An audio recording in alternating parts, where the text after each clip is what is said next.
Operation सिंदूर के बाद बहुत सारे सवाल उठे हैं भारत की छवि को लेकर, प्रधानमंत्री नरेंद्र मोदी को लेकर कि क्या अभी भी दुनिया भर में उनका प्रभाव वैसा है जो 2019 में था, उनके पिछले कार्यकाल में था। क्या असल में बदला है भारत के अंदर और भारत को लेकर दुनिया में? ये सवाल हम आपको बताएंगे कि क्यों उठ रहे हैं। दरअसल बात यह है कि ऑपरेशन सिंदूर जब हुआ, भारत की तरफ से पहलगाम आतंकी हमले का बदला लेने के लिए भारतीय सेनाओं ने पाकिस्तान के अंदर घुसकर जो ऑपरेशन सिंदूर चलाया, वहां के आतंकी ठिकानों को ध्वस्त किया, 100 से ज्यादा खूंखार आतंकवादियों को ढेर कर दिया। उसके बाद सोचा नहीं था कि पाकिस्तान कार्रवाई करेगा भारत पर, लेकिन पाकिस्तान अपनी हरकतों से बाज आने वाला नहीं था। पाकिस्तान की तरफ से हमला किया गया, हमारे करीब 15 शहरों को टारगेट किया, तो फिर भारत ने भी जवाबी कार्रवाई की। लेकिन भारत ने जो जवाबी कार्रवाई की, उस दौरान बहुत सारे घटनाक्रम हुए। सबसे महत्वपूर्ण सवाल लोगों की तरफ से पूछा गया अमेरिका के रोल को लेकर, क्योंकि 10 मई को अचानक से सीज फायर हो जाता है 5 बजे के बाद। ये घोषणा कोई भारतीय प्रधानमंत्री या फिर भारत सरकार के किसी नुमाइंदे की तरफ से नहीं की जाती, बल्कि अमेरिका के राष्ट्रपति डोनाल्ड ट्रंप के सोशल मीडिया हैंडल से ये जानकारी साझा की जाती है। उनकी तरफ से कहा जाता है कि उन्होंने भारत पाकिस्तान के बीच में सीज फायर करवाया है। और सवाल उठे थे तमाम कि जब भारत मुंह तोड़ जवाब दे रहा था, पाकिस्तान को सबक सिखा रहा था, अचानक से सीज फायर कैसे हो गया? दूसरा कि सीज फायर अगर हुआ है तो किस शर्त पर हुआ है? अमेरिकी राष्ट्रपति की तरफ से ही ये क्यों घोषणा की गई कि दोनों देशों के बीच में सीज फायर हुआ है? तो तमाम सवाल थे। सवाल यह भी कि क्या भारतीय प्रधानमंत्री नरेंद्र मोदी अमेरिकी राष्ट्रपति डोनाल्ड ट्रंप के बीच पहले जैसे याराना नहीं रहा? क्योंकि 2019 में 22 सितंबर 2019 में हाउडी मोदी करके एक बहुत बड़ा आयोजन किया गया था अमेरिका में, और बहुत गर्मजोशी के साथ प्रधानमंत्री नरेंद्र मोदी का वहां पर अमेरिकी राष्ट्रपति की तरफ से स्वागत किया गया था। दोनों गले मिले थे। और मोटेरा स्टेडियम गुजरात का आप लोगों को याद होगा, जो नरेंद्र मोदी अब नाम रख दिया गया है, उस स्टेडियम में भी हजारों की तादाद में लोगों को इकट्ठा किया गया था जब अमेरिकी राष्ट्रपति डोनाल्ड ट्रंप वहां पर आए थे। और तब मीडिया में बड़ी बड़ी सुर्खियां बनी थी कि 3 मिनट में 7 बार गले मिले हैं और 9 बार हाथ मिलाए हैं, पूरे स्टेडियम का चक्कर लगाया है, हाथों में हाथ डालकर एक दूसरे का हाथ थामकर। और बड़े बड़े जो विद्वान पत्रकार हैं उनकी तरफ से भी विश्लेषण किया गया था विदेश नीति को लेकर, उनकी बॉडी लैंग्वेज को लेकर। और अक्सर ऐसे विश्लेषण भारतीय मीडिया और बड़े बड़े पत्रकार जो अपने आप को कहते हैं वो विश्लेषण करते हैं, बॉडी लैंग्वेज पर ही विश्लेषण किया जाता है कि कैसे हमारी विदेश नीति आगे बढ़ रही है, मजबूती के साथ भारत आगे बढ़ रहा है, दुनिया में अपनी एक अलग छाप छोड़ रहा है, खासतौर पर प्रधानमंत्री नरेंद्र मोदी के नेतृत्व के बाद से। लेकिन जब भारत पाकिस्तान के बीच में तनाव होता है तो कोई बहुत बड़ा देश रशिया को छोड़कर हमारे साथ खड़ा नजर नहीं आया। अमेरिकी राष्ट्रपति की एंट्री होती है, अमेरिका की एंट्री होती है, तो वो भी सीज फायर को लेकर एक अनाउंसमेंट की जाती है। और उसके आगे जब परतें खुलती हैं तो ये भी कहा जाता है कि हमने ट्रेड की धौंस दिखाई, हमने डराया भारत पाकिस्तान को, तब जाकर दोनों सीज फायर को राजी हुए। लेकिन अब इतना कुछ बदला बदला सा नजर आ रहा है, तो ये कि क्या दोस्त दोस्त नहीं रहा? क्या अमेरिकी राष्ट्रपति डोनाल्ड ट्रंप और प्रधानमंत्री नरेंद्र मोदी अब पहले जैसे दोस्त नहीं रहे? उनके बीच में जो दूरियां आई हैं उसकी वजह क्या है? हमारी विदेश नीति किस तरफ जा रही है? जो प्रधानमंत्री लगातार विदेशों के दौरे करते रहते हैं, क्या उनका इतना असर नहीं है कि इस मुश्किल घड़ी में भारत को जो साथी देश कहलाते हैं, जो मित्र देश कहलाते हैं भारत के, या कहलाने का दावा किया जाता है किसी भी तरफ से, वो आखिर कहां थे? जबकि पाकिस्तान को मदद मिली, टर्की की तरफ से मदद मिली पाकिस्तान को।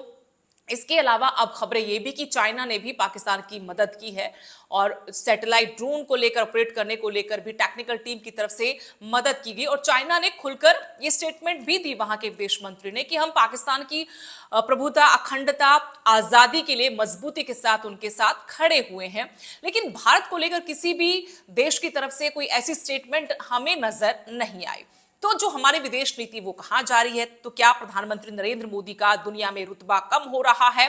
खासतौर पर अमेरिका के साथ जो हमारे प्रगाढ़ संबंध बार बार दिखाए बताए गए, हमने देखा भी, तो क्या पर्दे के पीछे कहानी कुछ और लिखी जा रही थी? पर्दे के पीछे चीजें कुछ और थी? तो क्या ये सारा मैनेजमेंट था? किस तरह से चीजें बदल रही थी? ये तमाम सवाल हैं।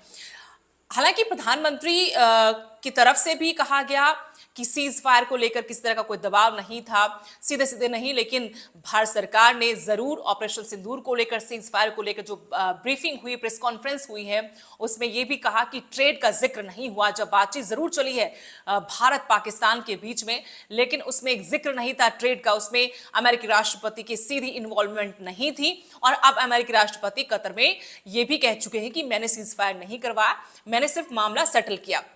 कौन सच्चा कौन झूठा ये भी बात है कि कौन सच बोल रहा है कौन झूठ बोल रहा है, किसको किससे कितना फायदा मिल रहा है ये सब बोलने से करने से। लेकिन इतना जरूर कि भारत की छवि को, भारत की साख को धक्का जरूर लगा है, सीज फायर के बहाने ही सही, लेकिन वो धक्का लगा है। और ये भी विश्लेषण किया जा रहा है, जो प्रबुद्ध जन है वो जरूर इसका विश्लेषण करेंगे, भारतीय विदेश नीति आखिर कहाँ है, क्यों हमारे साथ जो राष्ट्र हमेशा दावा करते हैं या हम दावा करते हैं कि वो हमारे मित्र हैं, हम संकट में उनके साथ खड़े, वो खड़े हुए नजर नहीं आए, जबकि पाकिस्तान के साथ थोड़ा अलग सब कुछ नजर आया। और अब अमेरिकी राष्ट्रपति बहुत कदम आगे बढ़ते हुए ये कहते नजर आए एप्पल के सीईओ टिम कुक को कि वहां पर प्रोडक्शन ना बढ़ाया जाए, भारत में प्रोडक्शन ना बढ़ाए एप्पल। अभी जो अमेरिकी बाजार में आईफोन बिक रहे हैं उनका 50% जो मैन्युफैक्चरिंग उनकी होती है वो इंडिया में होती है। और कतर के दोहा में जो बिजनेस लीडर्स की समिट थी, वहां पर अमेरिकी राष्ट्रपति ने एप्पल के सीईओ को कहा कि वो भारत में अपनी फैक्ट्रियां ना लगाए, वहां पर उत्पादन, अपने मैन्युफैक्चरिंग को ना बढ़ाए। उन्होंने अपने उन दोनों के अच्छे रिश्तों का हवाला भी दिया, साफ तौर पर कहा कि भारत को उसके हवाले छोड़ दे, भारत अपना ख्याल खुद रख ले और वो इस तरीके से वहां पर उत्पाद ना बढ़ाए। तो इसके क्या मायने हैं? क्या अमेरिका ने भारत को अपने दोस्तों की सूची से बाहर कर दिया है? तो क्या भारत और अमेरिका के जो नेता हैं, जो शीर्ष नेतृत्व है, उनके बीच में सब कुछ ठीक नहीं चल रहा है?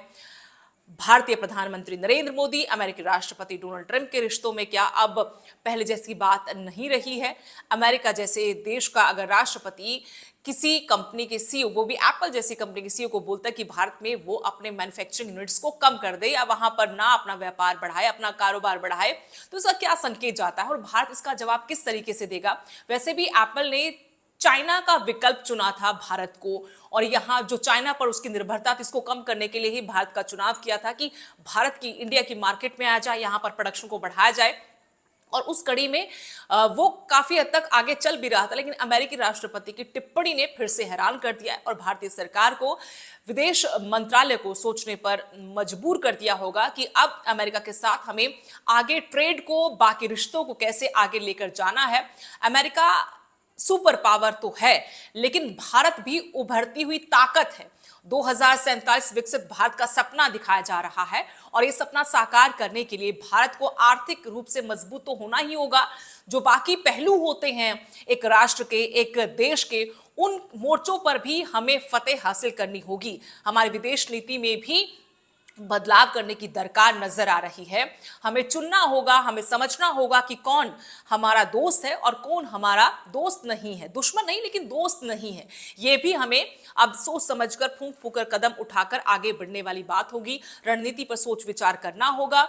जो हालात अभी बने हैं, ये सबक सीखने का वक्त भी है भारत के लिए, भारत सरकार के लिए, कि जिस तरीके से हमने बहुत अच्छा डिफेंस किया, बहुत अच्छे से हमने सबक सीखा है पाकिस्तान को, आतंकियों को, और साथ में पाकिस्तान की सरकार को जो पनाह देती है, आतंकियों को जो बढ़ावा देती है, जो कहते हैं कि सेकंड लाइन जो आतंकवादी हैं उनके, वो भी उनके सेना के जैसे ही हैं।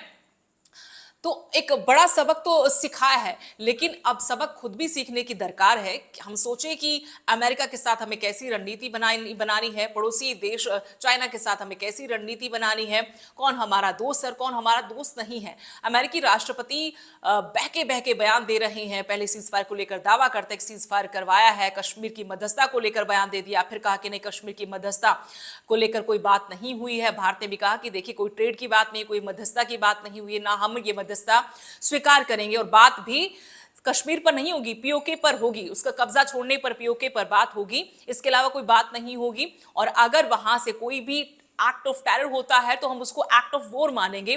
तो यहां से भारत ने अपने सशक्त मजबूत राष्ट्र होने के संकेत तो दिए हैं, लेकिन अमेरिका का क्या करना है, अमेरिका के साथ किस तरह से कूटनीति का इस्तेमाल करना है, जरूर भारत को सोचना होगा। और देशवासी सवाल पूछ रहे कि भारत अमेरिका के रिश्तों में अब स्थिति क्या है, कैसे रिश्ते हैं। एक तरफ टैरिफ को लेकर अमेरिकी राष्ट्रपति ये दावा करते कि जीरो टैरिफ पर भारत पेशकश कर रहा है अमेरिका के साथ। उधर एप्पल के सीईओ को कहते कि वहां पे प्रोडक्शन ना बढ़ाया जाए। तो हमें अगर 2047 का विकसित भारत बनाना है तो जरूर ये छोटे छोटे पहलू हैं जो बहुत आने वाले वक्त में बहुत बड़ा रोल अदा करेंगे इस सपने को साकार करने में। और अमेरिका वैसे भी चाइना के साथ टैरिफ को लेकर यू टर्न ले चुका है। अमेरिकी राष्ट्रपति अपने स्टेटमेंट को लेकर यू टर्न भारत के नजरिए से भी ले चुके हैं, सीज फायर को लेकर, फिर मध्यस्थता को लेकर। और यहां तक बात साफ होगी कि अमेरिकी राष्ट्रपति के साथ तो भारत के प्रधानमंत्री की बात हुई ही नहीं है। तो पर्दे के पीछे कहानी तो हम नहीं जानते, ना ही हमारे पास ऐसे सोर्सेज हैं, लेकिन ये जरूर कि देश की जनता जानना चाहती है कि भारत की विदेश नीति क्या है, खासकर अमेरिका के साथ भारत के रिश्ते क्या हैं, आने वाले वक्त में कैसे रिश्ते रहेंगे, 2047 का विकसित भारत का सपना आखिर कैसे साकार होगा।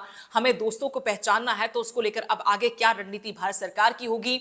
और बड़े बड़े आयोजन करके एक दूसरे के साथ गले मिलने वाली जो तस्वीरें हम देखते थे भारतीय प्रधानमंत्री नरेंद्र मोदी की और डोनाल्ड ट्रंप की, तो उन रिश्तों की सच्चाई वो जो धीरे धीरे बाहर आ रही है कि वो पहले जैसी बात नहीं रही।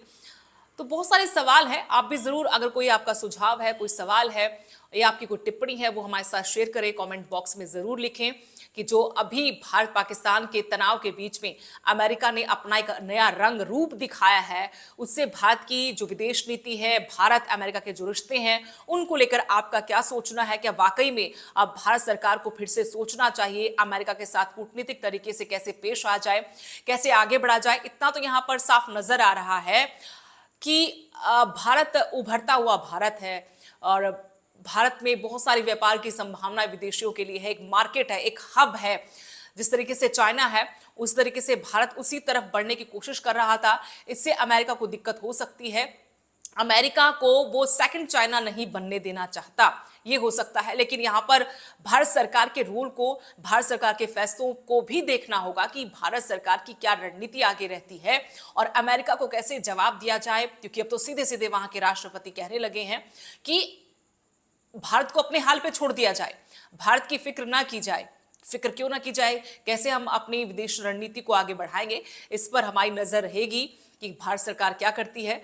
फिलहाल के लिए स्टेशन एंड अनफिल्टर्ड पर इतना ही। नमस्कार।